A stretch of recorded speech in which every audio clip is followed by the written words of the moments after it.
خداوند یسوع المسیح ہمارے منجی یشوع مشیخ کے عظیم جلیل اور قدوس نام میں آپ سب کی سلامتی ہو۔ نبیوں کی کہانی بائبل سٹڈی پروگرام کے ساتھ ہارون خان آپ کی خدمت میں حاضر ہے، اور ہم خداوند کے زندہ پاک کلام میں سے، بائبل مقدس میں سے ریویلیشن کی مکاشفہ کی کتاب کو سیکھ رہے ہیں۔ ریویلیشن مکاشفہ اس کا 11واں باب، اور اس حوالے سے آج 7واں پروگرام ہے، ریویلیشن 11:7۔ ہم خداوند کی شکر گزاری کرتے ہیں آپ سبوں کے لیے، آپ کے ساتھ کے لیے، آپ کے کنسرنز کے لیے، جب پروگرام لیٹ ہو یا نہ آ سکے۔ عزیز و خداوند آپ کو، آپ کے گھرانوں کو اپنے پاک کلام سے بہت برکت بخشے۔ آپ پاک کلام میں، خداوند کے آئین احکام میں، اس کی فرمانبرداری اور پیروی میں آگے بڑھنے اور ترقی کرنے والے ہوں، اور خداوند آپ کو آسمانی اور زمینی اچھی نعمتوں اور برکتوں سے سیر اور آسودہ کرے۔ گزشتہ پریویس 2 پروگرامز میں ہم نے 2 گواہوں کے حوالے سے، 2 وٹنسز کے حوالے سے کافی سیر حاصل گفتگو کی، مختلف تھیوریز جو ہیں ان کے حوالے سے سیکھا، اور اس بات کو بھی اکنالج کیا، اس بات کو بھی اپنے ذہن میں علمی اور روحانی طور پر قید کرنے کی کوشش کی کہ وٹنسز کے حوالے سے، شخصیات کے حوالے سے ہمیں ٹو فوکسڈ نہیں ہونا۔ بے شک وہ ایلیا اور موسیٰ ہو سکتے ہیں، لیکن اگر خداوند چاہیں تو وہ کوئی بھی 2 اشخاص ہو سکتے ہیں، کیونکہ جو قدرت ہے، قوت ہے، جو معجزانہ صفات ہیں، وہ خداوند کی طرف سے ان کو ملی ہیں۔ وہ کسی شخص کا ذاتی پرسنل ٹریٹ نہیں تھا، اور یہ بات آج بھی ہم سبوں کو واضح ہو، کلیئر ہو، کہ ہم خداوند کے کلام کی، خداوند کے آئین اور احکام کی، اس کے مشیاہ کی، یسوع المسیح ناصری کی فالوئنگ، پیروی جو ہے، وہ کسی قوم، گروہ، کسی چرچ، فیکشن، ڈینومینیشن یا کسی شخصیت کو دیکھ کے نہ کریں، کیونکہ یہ سب کسی نہ کسی موقع پر ہمیں دھوکہ دے سکتی ہیں۔ بہت سے لوگ اپنی نجات کو، اپنی کلام کے ساتھ رفاقت کو کھو بیٹھتے ہیں جب وہ کسی شخصیت کو، جب وہ کسی خاص گروہ کو خداوند اور خداوند کے کلام سے اونچی جگہ دیتے ہیں، اور جب اس کے حوالے سے ٹھوکر لگتی ہے تو وہ کلام سے اور خداوند کی پیروی کرنے سے بھی دور چلے جاتے ہیں۔ یوں وہ اپنی نجات کھو بیٹھتے ہیں، اور یہ بڑا سیریس کام ہے۔ اسی لیے خداوند کے کلام میں بڑا واضح طور پر لکھا ہے، لوکا اس کا 17واں باب، مقدس لوکا کی معرفت لکھی گئی انجیل چیپٹر 17، کہ خداوند یسوع المسیح نے، یہوشوا مشیاخ نے اپنے شاگردوں سے کہا کہ یہ نہیں ہو سکتا کہ ٹھوکریں نہ لگیں، لیکن اس پر افسوس جس کے باعث سے لگیں۔ ان چھوٹوں میں سے ایک کو ٹھوکر کھلانے کی بنسبت اس شخص کے لیے یہ بہتر ہوتا کہ چکی کا پاٹ اس کے گلے میں لٹکایا جاتا اور وہ سمندر میں پھینکا جاتا۔ عزیزو، بے شک ٹھوکروں کا لگنا ضرور ہے، لیکن ہمیں ایسے لوگوں سے بچنے کی ضرورت ہے جو لوگوں کو ٹھوکر کھلانے کا باعث ہوتے ہیں، اور کلام کے بیشتر کیریکٹرز کو، کرداروں کو آج کی دنیا میں، خاص طور پر مخالف مسیح، اینٹی کرائسٹ کی اسپرٹ، دنیاوی لوگوں میں کام کر کے، دنیاوی لوگوں میں کچھ چیزیں ڈال کے جو کلام سے ریلیٹڈ ہیں اور باقی جو ہیں وہ کلام کے منافی ہیں، بہت سے لوگوں کو مس گائیڈ کرتی ہیں، ٹھوکریں کھلاتی ہیں۔ اور یاد رہے کہ مکاشفہ کے 11ویں باب میں بھی ہمیں مخالف مسیح، اینٹی کرائسٹ اور اس کے ساتھ کے جو لوگ ہیں جو اس کے ساتھ مس گائیڈڈ ہیں، وہ نظر آ رہے ہیں، کہ جو ان 2 گواہوں کے حوالے سے کافی غصے میں ہیں، کافی پریشانی میں ہیں۔ وہ ان 2 گواہوں کو غلط سمجھتے ہیں، اگرچہ ہم بادی النظر میں، ہائنڈ سائٹ میں، اور یوحنا کے اس ریویلیشن کی معرفت خداوند کے کلام کی وجہ سے جانتے ہیں کہ یہ 2 گواہ جو ہیں یہ خداوند کی جانب سے ہیں۔ تاہم دیکھیں کہ کس طرح ان کے وہاں پر موجود ہونے کی وجہ سے، اور ان کے یہ معجزات اور آفتیں، خاص طور پر پانی کو خون بنا دینا، اور جو باقی آفتیں ہیں، پلیگز ہیں، ان کی وجہ سے زمین کے بتھیرے لوگ، بیشتر لوگ ان 2 گواہوں سے، ان 2 نبیوں سے، ان خداوند کے، یہوہ خدا کے جو خاص وٹنسز ہیں، ان سے بڑے غم و غصے میں ہیں۔ میں کلام کے اس حصے کو آپ کے لیے پڑھتا ہوں، کیونکہ اس کے پڑھنے کے وسیلہ سے اور سننے کے وسیلہ سے اور عمل کرنے کے وسیلہ سے ہم برکت پائیں گے۔ مکاشفہ اس کا 11واں باب، اور میں اس کی 4تھی آیت سے آگے پڑھوں گا، 11th chapter 4th verse onwards۔ ان 2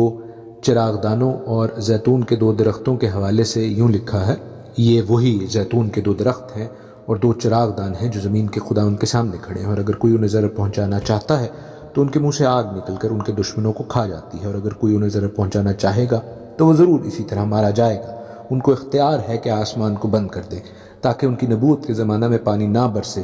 اور پانیوں پر اختیار ہے کہ انہیں خون بنا ڈالیں، اور جتنی دفعہ چاہیں زمین پر ہر طرح کی آفت لائیں۔ جب وہ اپنی گواہی دے چکیں گے تو وہ حیوان جو اتھاہ گڑھے سے نکلے گا ان سے لڑ کر ان پر غالب آئے گا اور ان کو مار ڈالے گا، اور ان کی لاشیں اس بڑے شہر کے بازار میں پڑی رہیں گی جو روحانی اعتبار سے سدوم اور مصر کہلاتا ہے،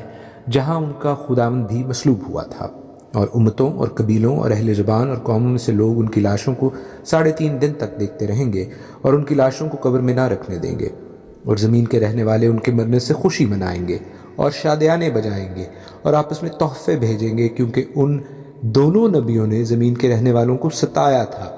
اور 3.5 دن کے بعد خدا کی طرف سے ان میں زندگی کی روح داخل ہوئی اور وہ اپنے پاؤں کے بل کھڑے ہو گئے۔ ان کے دیکھنے والوں پر بڑا خوف چھا گیا، اور انہیں آسمان پر سے ایک بلند آواز سنائی دی کہ یہاں اوپر آ جاؤ۔ بس وہ بادل پر سوار ہو کر آسمان پر چڑھ گئے، اور ان کے دشمن انہیں دیکھ رہے تھے۔ پھر اسی وقت ایک بڑا بھونچال آ گیا اور شہر کا 10واں حصہ گر گیا، اور اس بھونچال سے 7,000 آدمی مرے اور باقی ڈر گئے اور آسمان کے خدا کی تمجید کی۔ دوسرا افسوس ہو چکا، دیکھو تیسرا افسوس جلد ہونے والا ہے۔ آمین۔ عزیزو، میں نے باب کی 14ویں آیت تک آپ کے لیے پڑھا ہے۔ اس کے بعد بھی اس باب میں مزید کچھ ورسز، کچھ آیات موجود ہیں، لیکن آج ہم انہی آیات پر غور کریں گے۔ شاید یہ آیات بھی آج کے پروگرام کے لیے بہت زیادہ ہیں، کیونکہ بہت زیادہ انفارمیشن ان میں موجود ہے۔ ہم تفصیلاً چیزوں کو دیکھتے ہیں، لیکن پہلے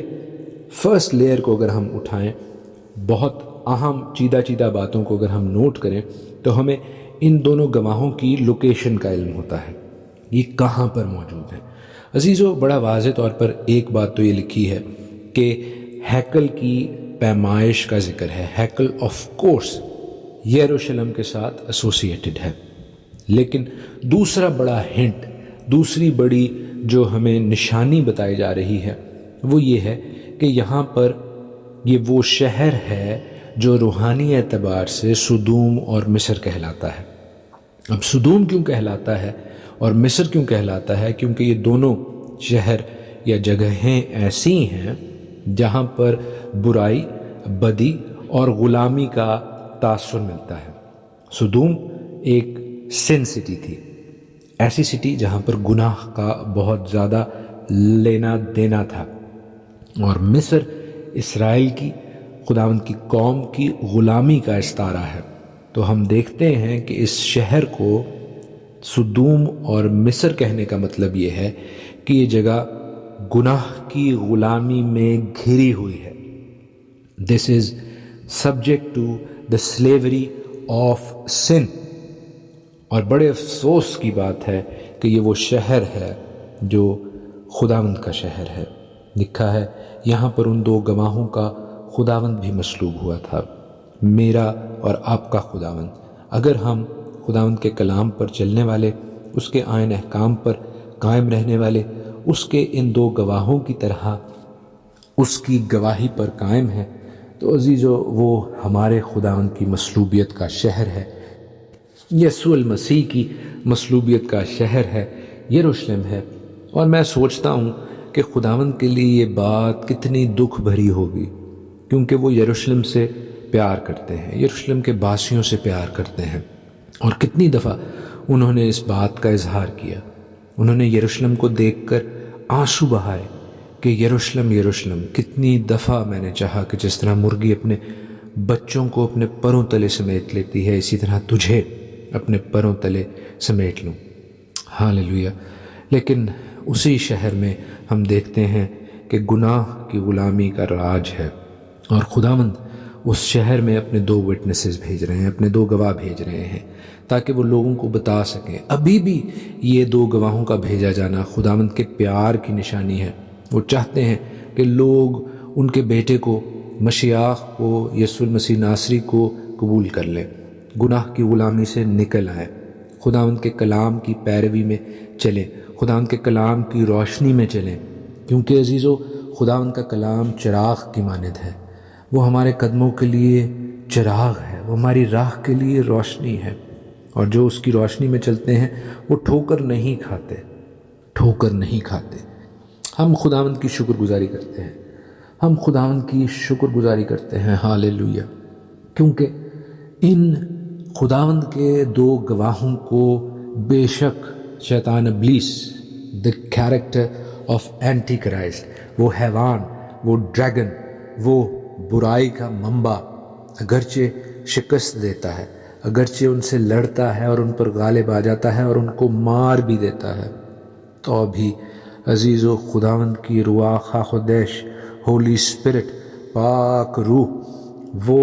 جس نے خداوند یسوع المسیح کے 3 دن کے لیسریٹڈ، مارے کوٹے ہوئے مردہ جسم کو زندگی بخشی، اس نے ان 2 گواہوں کے مردہ جسموں کو، جو شکست خوردہ تھے، جو مارے کوٹے ہوئے تھے، ان کو بھی زندگی بخشی۔ لکھا ہے کہ 3.5 دن کے بعد خداوند کی روح نے، زندگی کی روح نے ان کو زندہ کر دیا، ہاللویہ۔ آپ میں سے جو کوئی بیمار ہے، آپ میں سے جو کوئی ابھی تک اپنی بیماریوں، اپنی کمزوریوں، اپنی پریشانیوں کی وجہ سے اپنے آپ کو شکست خوردہ، مارا کوٹا ہوا سمجھتا ہے، خداوند کی پاک روح کو مانگے، خداوند کی رواح خدیش کو مانگے، ہولی اسپرٹ کو مانگے، جو ہمیں زندگی بخشتی ہے، جو ہمیں نیا کر دیتی ہے، وہ آپ کی زندگی کو بھی ان 2 گواہوں کی طرح نیا بنا دے گی، ہاللویہ، ہاللویہ۔ خداوند کی شکر گزاری کرتے ہیں عزیزو، اور ہم دیکھتے ہیں کہ ان کا زندہ ہونا تو ضرور ہے، تاہم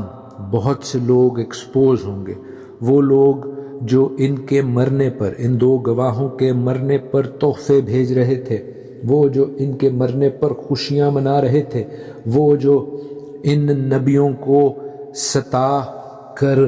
خوش ہو رہے تھے، اب وہ ڈر گئے، اب ان پر خوف چھا گیا۔ کیونکہ خداوند کی قدرت بڑے زور سے نازل ہوئی، خداوند کی پاک روح نے اپنے ان دونوں گواہوں کو پھر زندہ کر دیا۔ عزیزو، بے شک شیطان ابلیس، اس کے ہر کارے ہمارے جسم کو نقصان پہنچا سکتے ہیں، وہ ہمیں موت کے گھاٹ اتار سکتے ہیں، وہ ہمیں تکالیف اور مصائب اور پرسیکیوشنز دے سکتے ہیں، تو بھی زندگی کا بانی ہمارا خداوند یسوع المسیح ہے، ہمارا آسمانی باپ ہے۔ اور یاد رکھیں کہ اگر ہم اپنی جان کو اس کے لیے کھوتے ہیں تو در حقیقت ہم ابدی زندگی کو پاتے ہیں۔ 5ویں مہر کے کھولے جانے پر ہم نے دیکھا کہ آسمان پر خداوند کے تخت کے نیچے ان لوگوں کی روحیں تھیں جن کی زندگیاں شیطان ابلیس نے، اس دنیا کے خدا نے، شرارتی لوگوں نے، ٹھوکر کھلانے والے لوگوں نے خراب کر دی تھیں، ختم کر دی تھیں، لیکن وہ خداوند کے تخت کے پاس ہیں، وہ خداوند کے دہنے ہاتھ کے لوگ ہیں،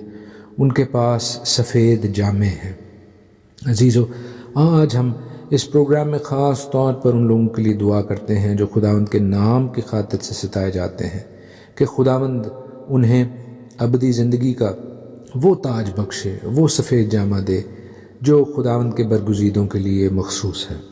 ہم خداوند کی شکر گزاری کرتے ہیں، خداوند کے نام کو عزت اور جلال دیتے ہیں کہ خداوند نے اپنے ان 2 گواہوں کو اس جگہ پر بھیج کر اپنے پیار کا اظہار تو کیا، تاہم the time is nigh، آخری وقت بالکل قریب ہے، اور خداوند اپنے گواہوں کو آسمان پر بلاتے ہیں، نہ صرف انہیں زندگی بخشتے ہیں بلکہ بادل پر سوار کرا کر انہیں آسمان پر لے جاتے ہیں، اور ان کے دشمن انہیں دیکھ رہے ہیں۔